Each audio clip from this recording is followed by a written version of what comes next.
पुष्पादिकृत्तिकाः नक्षत्रं देवमिन्द्रियम् इदमासां विचक्रणम् अभिषादुञ्जोहोदन तस्य भान्तिरश्मयो यस्य केतवाः यस्येमा विश्वा भुवनानि सर्वाः सकृत्तिकाभिरभिसंवसानः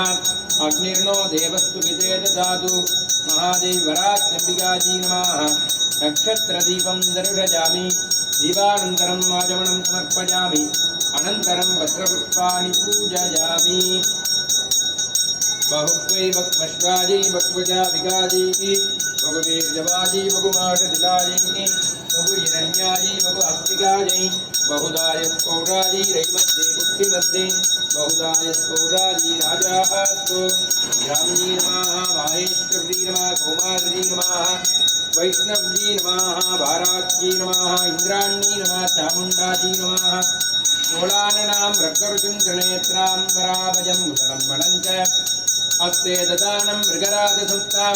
पाराहिमध्ये सततां भजामि महिषध्वजाय विद्महे दण्डहस्ताय धीमहि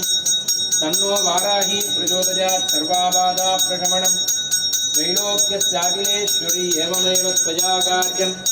अस्मद्वैरिविनाशनं या देवी सर्वभूतेषु लज्जारूपेण संस्थिता नमस्तस्यै नमस्तस्यै नमस्तस्यै नमो नमः या देवी सर्व